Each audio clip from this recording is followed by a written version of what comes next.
O assunto mais cobrado de biologia no Enem é a ecologia. Eu me chamo Lidiane Andressa, sou professora de biologia, sou mestre em ecologia, biodiversidade e conservação. Vamos lá para a nossa primeira aula do módulo de ecologia. Bom, para começar a nossa primeira aula do módulo de ecologia, eu preciso trazer para vocês os conceitos fundamentais. Em muitos lugares vocês vão encontrar conceitos básicos em ecologia. Por quê? Porque vai dar a base para a gente entender essa ciência que é relativamente nova, mas é extremamente complexa e necessária nos nossos dias atuais. Eu trouxe conceitos fundamentais porque eu vou um pouquinho além do básico. Então eu vou trazer conceitos aqui como fragmentação de habitat, como por exemplo efeito de borda, então que vai um pouquinho além dos conceitos básicos, mas a gente vai entender tudo nessa aula de hoje. Bem-vindos! Para começar o nosso primeiro conceito, a gente tem que conceituar a palavra ecologia. Ecologia vem do grego, sendo que eco significa oikos, significa casa, e logia vem de estudo, então seria o estudo da casa. Mas a casa de quem? De todos os seres vivos. Só que a ciência ecológica ela vai muito além disso. Além dela estudar o meio ambiente, que é a casa de todos os seres vivos, ela também vai estudar as relações entre esses seres vivos. Então o conceito estuda relações entre os seres vivos e dos seres vivos com o meio ambiente. Esse conceito ele foi elaborado por esse cientista chamado de Ernest Haeckel em 1866. A ecologia ela surge com a ânsia de tentar explicar as interações entre os organismos, mas ela ganhou muita força logo depois da Revolução Industrial, quando o homem percebeu que os recursos naturais eles são finitos e a nossa capacidade de modificar o meio natural ampliou significativamente depois da Revolução Industrial. Bom, antigamente acreditava-se que o mato, a mata, até mesmo existe uma discussão epistemológica, em relação à palavra mato, que o mato seria algo que eu poderia destruir, que não tinha muito valor, que seria infinito. Só que, com o passar do tempo, o homem conseguiu ampliar muito mais esse poder de destruição da natureza. E os recursos, que até então eram infinitos, começaram a ficar finitos. Em alguns lugares, alguns recursos como água potável, como fertilidade do solo, veio a faltar. E aí a ecologia surge justamente nessa ânsia de explicar até que ponto eu posso desmatar, até que ponto eu posso explorar esse recurso, só que sem prejudicar as minhas atividades econômicas. Só para vocês terem uma ideia, eu trouxe um dado aqui publicado na revista Nature em 2020. A Nature é uma das principais revistas científicas do mundo. Acompanhem comigo esse gráfico. Então aqui a gente pode observar que em 1900 a massa antropogênica, ou seja, a massa criada pelo homem, era quase que insignificante. Só que essa massa antropogênica, ou seja, tudo aquilo que a gente utiliza como asfalto, concreto, plástico, isso cresceu de forma exponencial. Cresceu de uma forma que em 2020 a massa antropogênica passou toda a biomassa de seres vivos da Terra. Nós, seres humanos, correspondemos a apenas 0,05% de toda a biomassa presente na Terra, mas já causamos impactos significativos. Só para vocês terem uma ideia, toda a biomassa em plástico, já ultrapassa toda a biomassa viva, tanto de animais terrestres quanto aquáticos. Isso significa que a gente tem mais plástico no mundo do que seres vivos. Para vocês terem uma ideia também, toda a infraestrutura, como prédios, asfaltos, já ultrapassa em termos de massa todas as árvores existentes no mundo. Então é um impacto realmente significativo.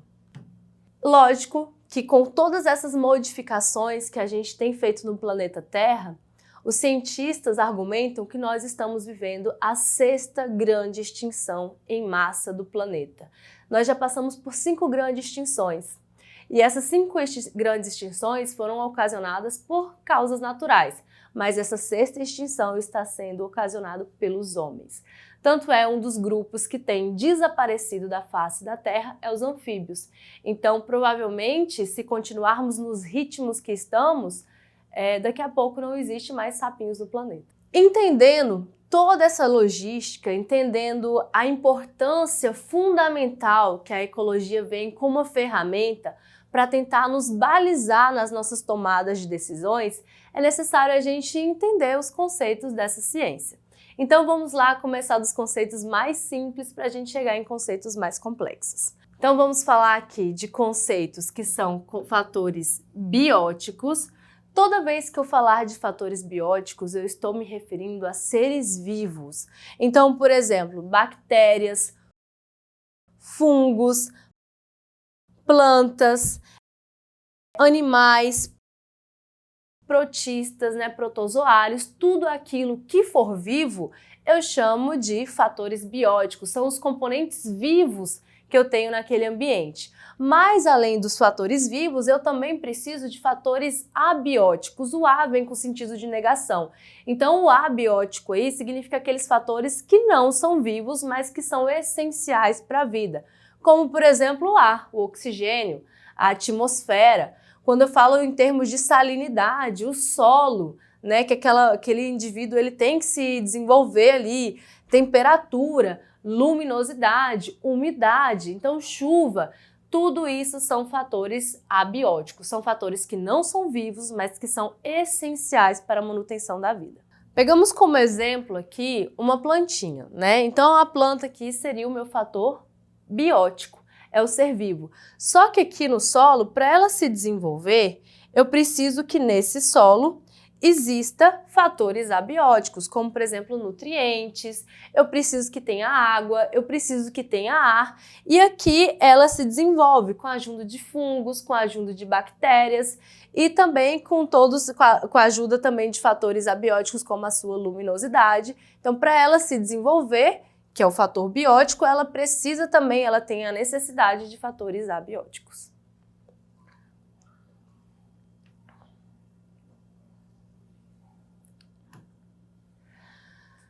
Vamos para os níveis de organização em ecologia. Os níveis de organização está me referindo a desde quando eu vou pegar, qual que é o objeto de estudo da ecologia. Dependendo da escala ecológica, eu posso pegar o organismo, como eu posso pegar também um ecossistema ou toda a biosfera. O que que isso significa? O que que esses nomes significam de fato? O organismo é apenas um indivíduo de uma espécie. Conceituar a espécie é algo extremamente difícil e dependendo da área da biologia, essa conceituação ela pode ser diferente, mas entende-se de forma geral que uma espécie são organismos morfologicamente e fisiologicamente que são capazes de se entrecruzar. E quando eles se encontram em meios reprodutivos, eles são capazes de gerar descendentes férteis. Então, um organismo de uma espécie eu considero como organismo, O organismo, então, seria um indivíduo dessa espécie. Bom, agora, um conjunto de organismos da mesma espécie vivendo em um determinado local, em uma determinada região, ou seja, utilizando também recursos abióticos, eu chamo de população. É muito fácil a gente entender quando a gente pensa numa cidade. Então, a população de Palmas são vários indivíduos da mesma espécie, no caso Homo sapiens sapiens, vivendo nessa localização geográfica e interagindo com fatores abióticos. Isso seria um conceito de população. Agora, se eu junto as populações de espécies diferentes, eu tenho comunidade.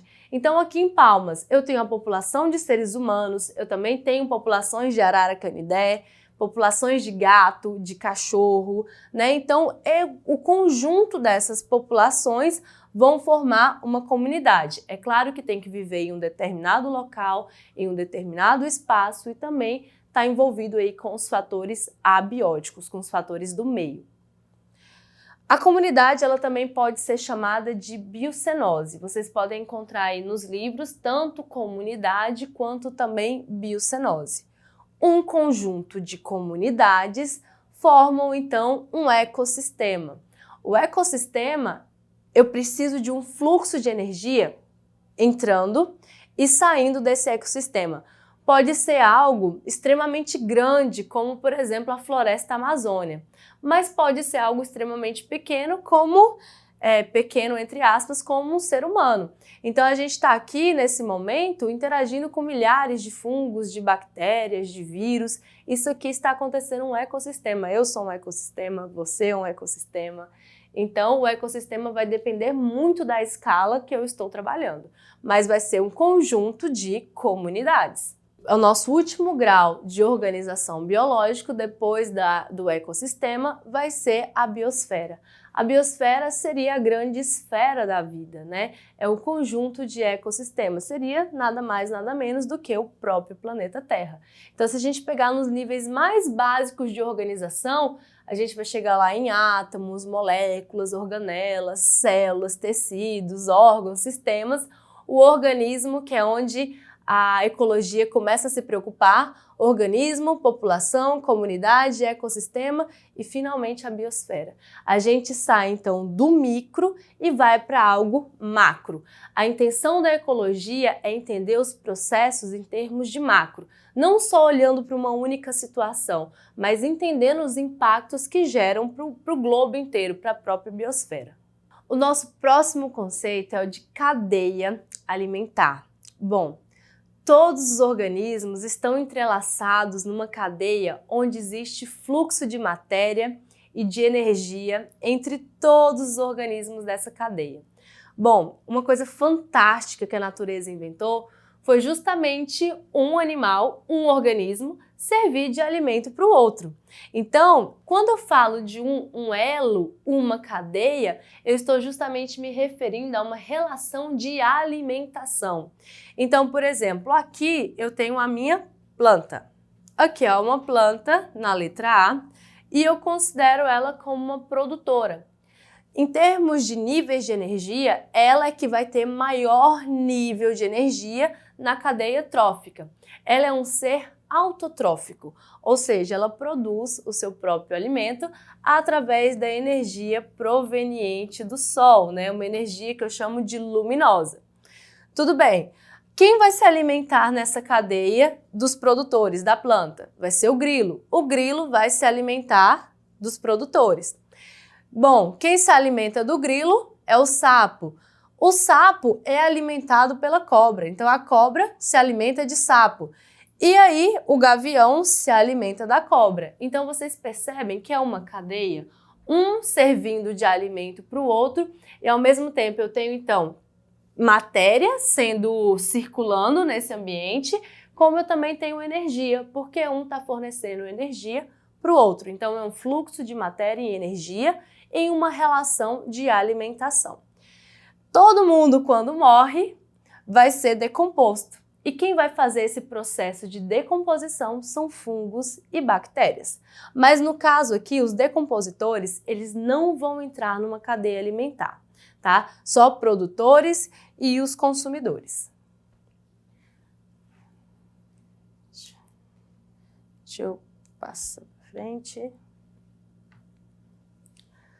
O problema é que na natureza não acontece assim de uma forma tão linear, como se fosse realmente os elos de uma cadeia. Na natureza as coisas são mais bagunçadas, como por exemplo, o ser humano. Se você pensar aí na sua alimentação, eu que não sou vegetariana, eu como carne, mas eu também como uma maçã, e eu tomo leite, e eu gosto de ovo. Então imagina, como que eu entro? Eu estou alimentando tanto de consumidores quanto também de produtores. Então existe essa relação que é um pouco mais complexa de alimentação, por isso que eu chamo de teia alimentar, lembrando como se fosse uma teia de aranha e não uma cadeia como se fosse elos de uma corrente.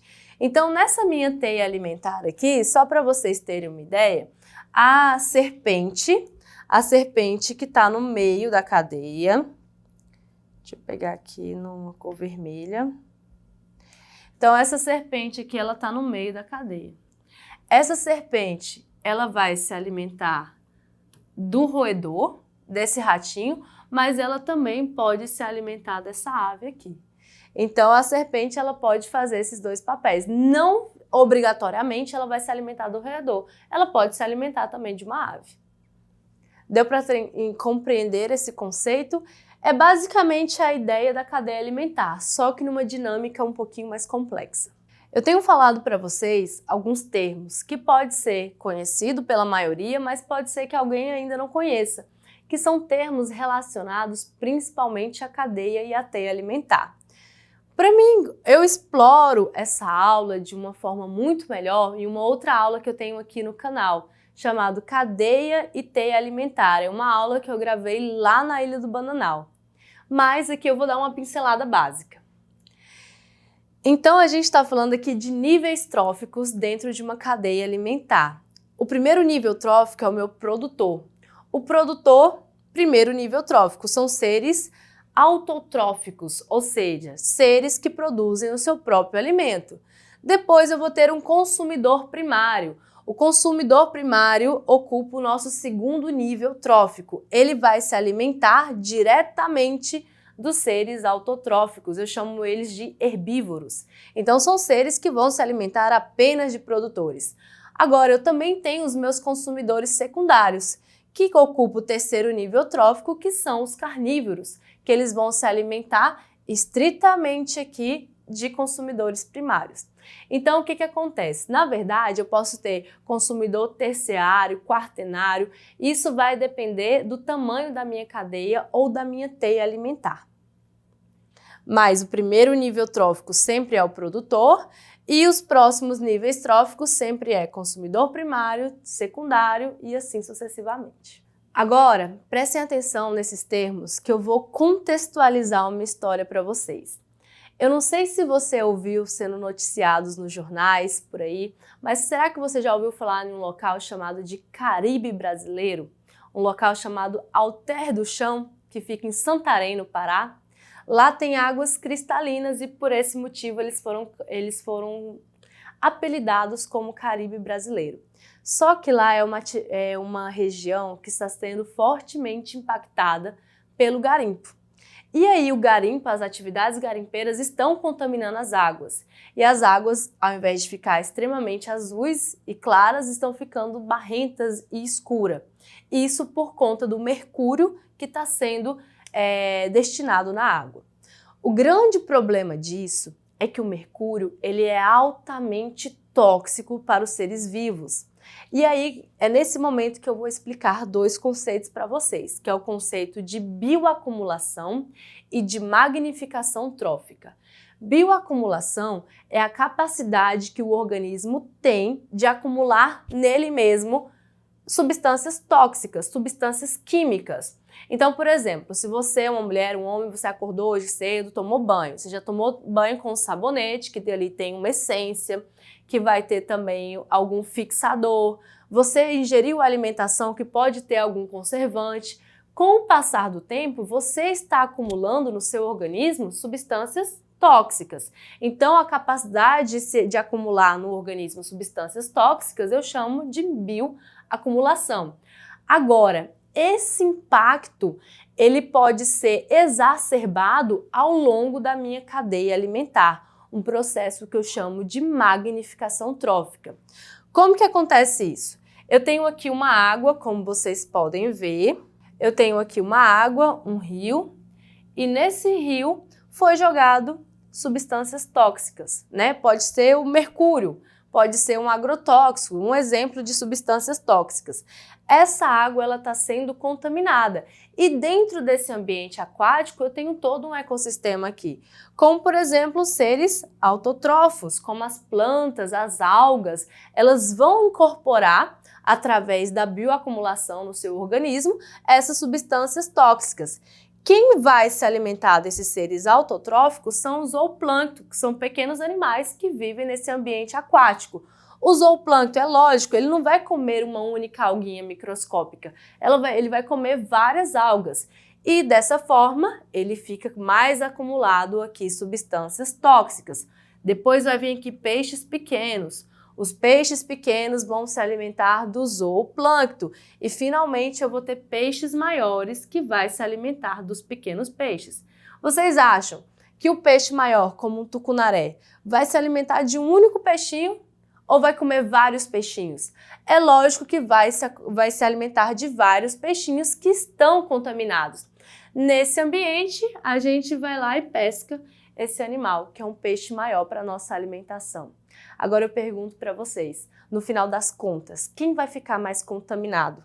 Os seres autotróficos ou o ser humano? É claro que vai ser o ser humano. Então, quanto maior o nível trófico, maior o nível de contaminação. Então, esse fenômeno eu chamo de magnificação trófica. Mais um conceito para a nossa conta aqui, que é o conceito de habitat. Habitat é a localização geográfica onde o organismo vai viver. Então aqui eu não sei se todo mundo conhece, quem é da região mais sul não deve conhecer esse animal. Ele é endêmico do Cerrado, ou seja, as áreas de ocorrência dele fica aqui no Cerrado, é o lobo-guará. O lobo-guará tem essa área aqui que vocês estão vendo de distribuição. Esse é o local geográfico onde eu vou encontrar esse animal. Então, localização geográfica eu chamo de habitat. Eu acho que ficou claro o que é habitat. É a localização geográfica de um determinado ser vivo. E por falar em habitat, um dos conceitos extremamente tristes, mas que é importante que a gente estuda, é a fragmentação de habitat. A fragmentação de habitat é a principal causa de extinção de espécies. Então eu tenho aqui uma área florestal, pode ser uma área de cerrado, né, já que estamos aqui falando diretamente do cerrado. Essa área de cerrado, ela está compacta, né, então ela aqui é uma grande área. Só que aí, suponhamos que eu preciso dar acesso a uma outra região. Digamos que eu criei 3 fazendas e eu preciso de acesso nessas regiões. E aí eu faço uma estrada.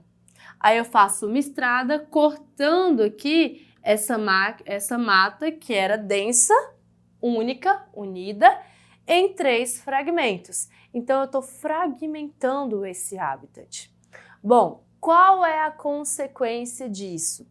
Eu tenho um efeito chamado efeito de borda ou então efeito de bordadura, onde o intemperismo ele vai ser mais prejudicial nas bordas, né? Então aqui, essas bordas vão sofrer ação de vento, vai sofrer ação de chuva, né? O sol vai pegar mais forte. Vocês concordam comigo que a vegetação, que ela tá bem aqui no núcleo dessa mata, ela sofre menos esses impactos do que quem tá na beirada, na borda?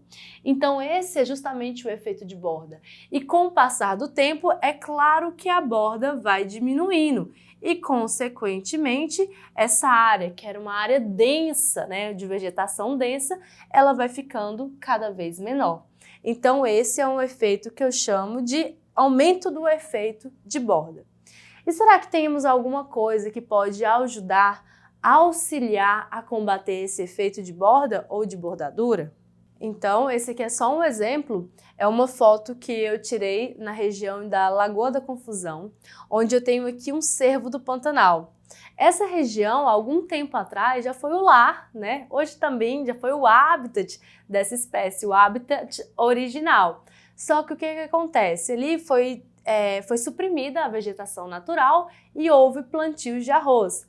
Hoje esse cervo, né, que é uma fêmea, ela está exposta, ela está completamente exposta. Onde que ela vai se esconder? Vai ser difícil ela encontrar abrigo, esconderijo e também se vier caçadores aqui, por exemplo, ela vai ficar muito mais exposta.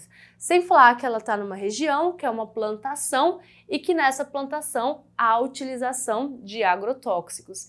Então, mais uma vez, a fragmentação de habitat sendo uma importante causa, na verdade a principal causa da extinção de espécies. Então, será que existe alguma coisa que dá para amortizar esse efeito de borda? Então a gente tem uma grande alternativa aqui, que são corredores ecológicos. Esses corredores, eles fazem conectividade entre essas áreas que foram fragmentadas. Então, ao invés de eu ter uma área solta em relação à outra, eu vou ter aqui um corredor que vai permitir, por exemplo, o fluxo gênico, a passagem dos animais por essa região. Então, o corredor ecológico é uma boa alternativa para a fragmentação de habitat. Vamos lá para mais um conceito ecológico. O conceito da vez agora é nicho ecológico. Bom, eu vejo por aí muitos exemplos malucos falando que o nicho é a profissão da espécie. Eu nunca consegui entender direito esse conceito, mas eu vou explicar para vocês e vocês nunca mais vão errar esse conceito. Muita gente confunde nicho com habitat. Nicho são todas as variáveis necessárias que o organismo precisa para ele sobreviver. Então vamos pegar aqui no meu círculo, né? Eu tenho aqui esse círculo. Eu tô aqui, ó. Por exemplo, o indivíduo, ele precisa sobreviver em uma determinada taxa de temperatura e umidade. Se você colocar um ser humano para viver a 100 graus Celsius, você acha que quanto tempo ele vai sobreviver? Eu não resistiria muito. E eu também preciso de umidade, né? Uma umidade relativa do ar. Bom, disponibilidade de alimentos. É importante ter alimento, porque ninguém sobrevive sem uma alimentação. Então, ó, temperatura, disponibilidade de alimentos, áreas de troca ou nidificação, quando eu tô falando de aves, né? Áreas ali de reprodução, tipo de vegetação, tudo isso são variáveis importantes para a espécie sobreviver. Então, o nicho ecológico, eles têm N dimensões, ou seja, são todas as variáveis, todas as necessidades que um organismo necessita para sobreviver. É importante ressaltar a grande diferença de habitat para nicho ecológico.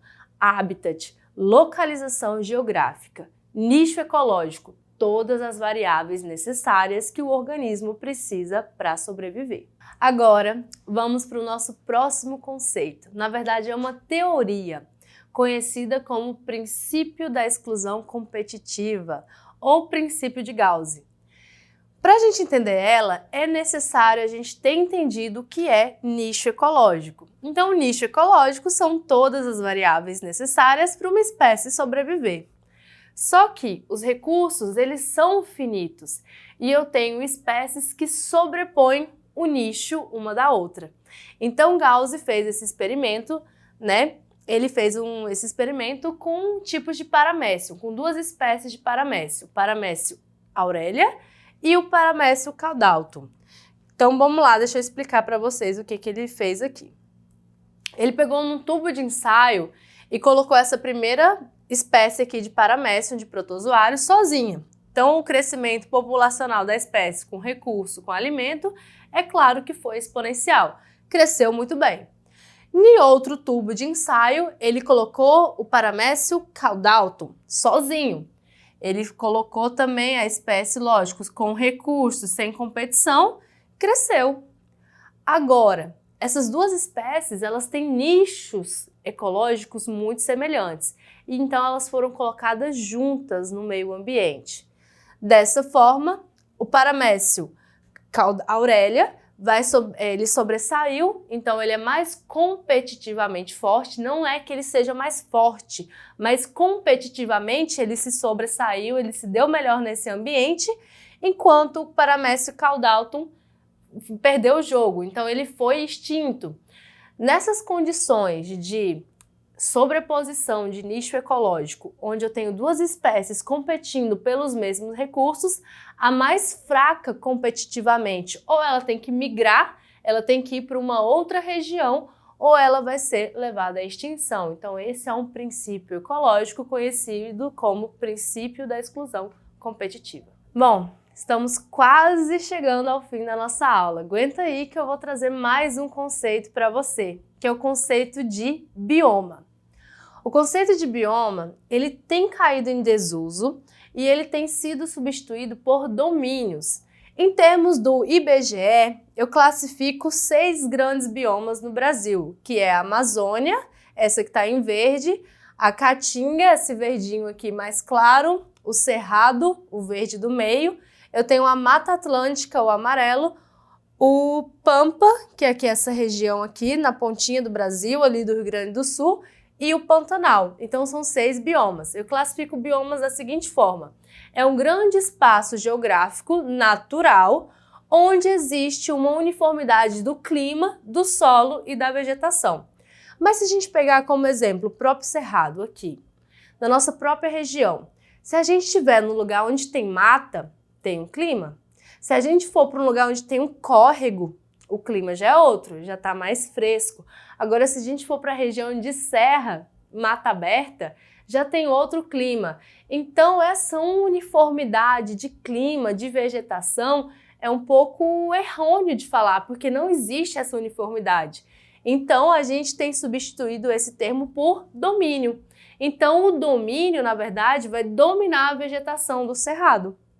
A vegetação savânica é que domina aquela região. Então vamos para mais um conceito, que é o conceito de ecótono. O ecótono é uma região de alta diversidade biológica, de muita riqueza de espécie. É uma região onde eu vou ter o encontro de 2 biomas. Então, por exemplo, de um lado eu tenho aqui a Amazônia, de outro lado eu tenho o Cerrado. A Amazônia sendo a maior floresta fluvial do mundo, né? Então aqui, maior floresta fluvial do mundo, Amazônia.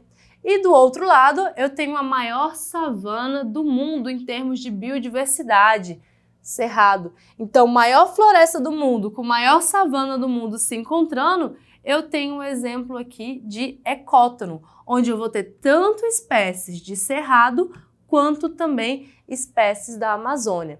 Essa região aqui é uma região de alta biodiversidade, de alta diversidade biológica.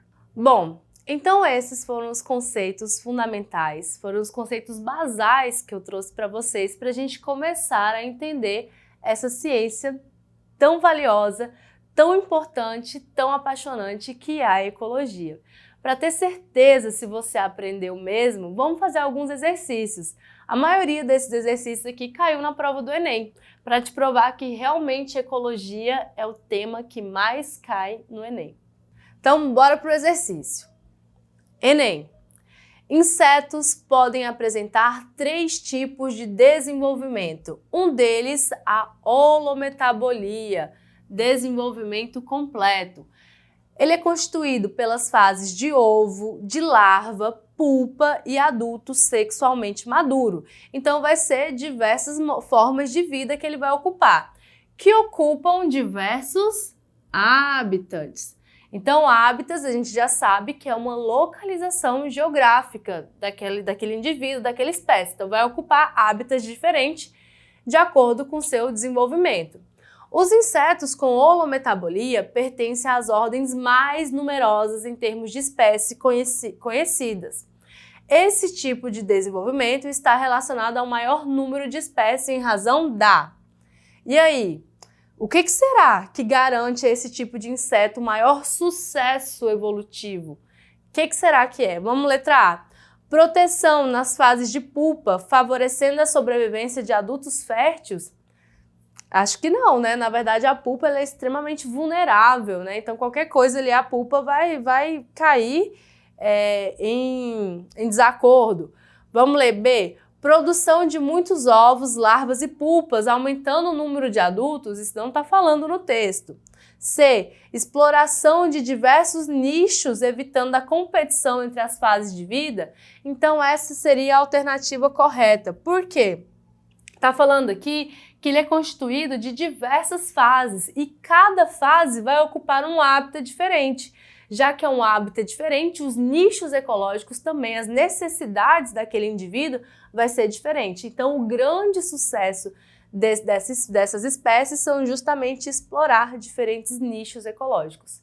Então, a alternativa correta para essa questão seria a letra C. Vamos lá, também do Enem aqui essa, ó.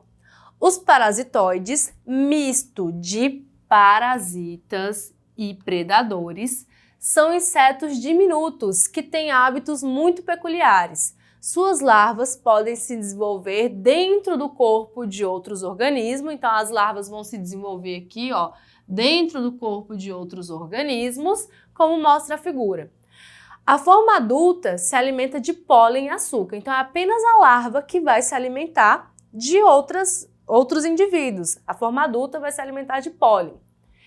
Em geral, cada parasitoide ataca hospedeiros de determinada espécie, por isso esses organismos vêm sendo amplamente usados para o controle biológico de pragas agrícolas. A forma larval do parasitoide assume qual papel nessa cadeia alimentar? Então, bom, tá falando aqui que esse parasitoide ele vai se alimentar de outros organismos aqui, né? Então ele pode ser produtor? Produtor não dá para ser, porque ele não é autotrófico. Ele é também consumidor primário? Consumidor primário não dá para ser, porque seria então se alimentando dos produtores, seriam os herbívoros. Aqui ele é um carnívoro. Bora ver se tem alguma alternativa que fala isso? Consumidor primário, pois ataca diretamente uma espécie herbívora. Consumidor primário, gente, ele vai se alimentar dos produtores. Então não é. Consumidor primário não é. Tá errado isso aqui. Consumidor secundário, pois se alimenta diretamente dos tecidos da lagarta. Certinho, facinho, mamão com açúcar. A alternativa correta seria a letra B. Mais uma.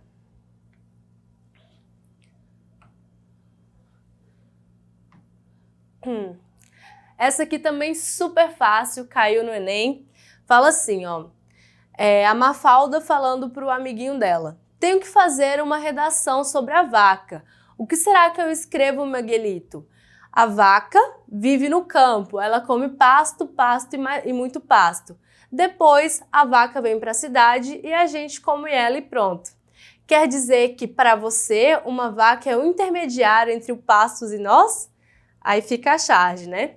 A posição ocupada pela vaca na interação apresentada na tirinha a caracteriza como, então, ó, pasto seria gramíneas, né? Seria vegetação.